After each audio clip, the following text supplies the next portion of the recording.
જય શ્રી કૃષ્ણ, જય માતાજી। સ્વાગત છે તમારો મારા નવા બ્લોગમાં। વહેલી સવારના 4 વાગી ગયા છે અને હું ઉઠી ગઈ છું, કારણ કે પૂર્વા હોતી નથી, પછી ઊંઘ આવતી નથી, તો મને થયું કે મોડું થાય એટલે હું જાગી જ જાઉં। ને આજે છે નિર્જલા એકાદશી, તો નિર્જલા એકાદશીની બધાને શુભકામના।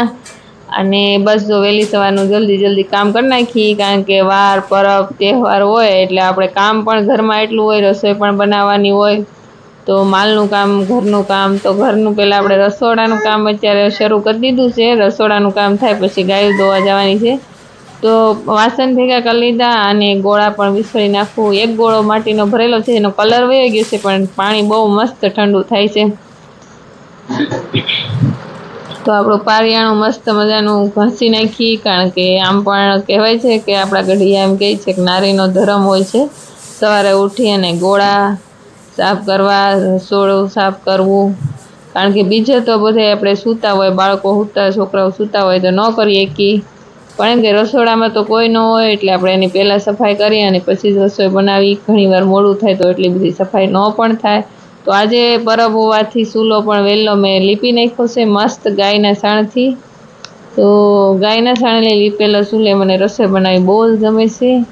અને ગોળા ભરાઈ ગયા છે, વાસણ ભેગા થઈ ગયા, ચૂલો લીપાઈ ગયો છે ને હવે પાણીની શરૂઆત કરી દીધી પોતાની। અને પોતો ત્યાં સિમેન્ટ સાંધી, કારણ કે એટલી આરસીસી હોવા છતાંય ઉંદેડાએ ભોણ પાડ્યા હતા, તો આ સિમેન્ટે, કારણ કે વાડીમાં રહી તો આવી બધી પ્રોબ્લેમ તો રહી જ તે।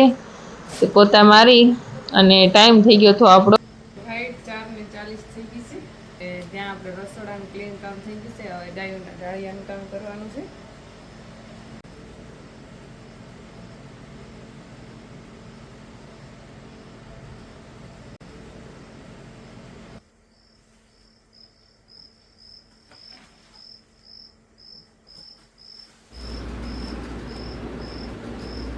આમ તો વહેલી સવારે ઉઠીએ ત્યારે આપણને કંટાળો આવતો હોય છે, થાકી ગયેલું શરીર હોય એવું લાગે છે, અને એમ થાય છે કે ઘડીક સૂઈ રહી એવું થતું હોય છે। પણ જો કંટાળો મૂકી અને ઊભા થઈ જાય વહેલા સવારે, ભલે આપણને થોડુંક લાગે ઓલું, પણ ઘડીક જ લાગે, પછી આપણે કામે લાગી જઈએ તો આપણને જરાય કાંઈ થાક કે ક્યાં વસ્તુ ગઈ ખબર ન પડે। ને વહેલી સવારની ક્ષણ એટલે કે એની વાત જ ન પૂછી, ગમે એટલું કામ કરી ઘડીકમાં થઈ જાય, કાંઈ પણ અવાજ નહીં, અને એક જ અવાજ આવતો હોય, ગાયુંનો હોય, પછી આપણે આ જે માલ દોતા હોય એનો અવાજ હોય, મંદિરે આરતી થતી હોય, નગારા અને ઝાલરો વાગતી હોય, ભગવાનની આરતી બોલાતી હોય, સ્તુતિ બોલાતી હોય, એવો જ અવાજ આવતો હોય, તો એક સવારની પલ એમ થાય હાવ મૌન થાય અને બધું જ કામ થઈ જાય અને શાંતિનો અનુભવ થાય। જેવી મંદિરે ગયા હોય ને એવી શાંતિ થાય, કારણ કે સવારે વહેલી બિલકુલ અવાજ ન હોય, શાંત વાતાવરણ હોય। તો આપણે ચા મૂકી દીધી છે, ચા પાકે એટલે રોટલી બનાવવાની છે,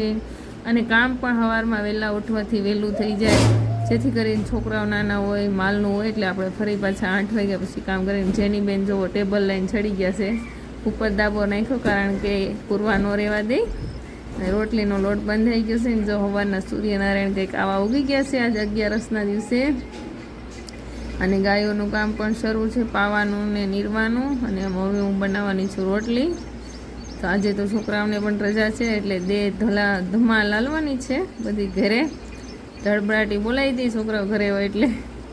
તો રોટલી બનાવીને આપણે પહેલી રોટલી સડી જાય એટલે ગાય માતાને દઈ આવી।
આજે 11 છે. 11 એટલે કે નિર્જલા એકાદશી. નિર્જલા એકાદશીને દિવસે આપણે બનાવી છે પૂરી, બટેટાની વેફર્સ, સૂકી ભાજી, તળેલા લીલા મરચા, આ વ્રતની સૂકી ભાજી, અને હારે છે મસ્ત કેરીનો રસ. એ ઘરે બનાવ્યો છે.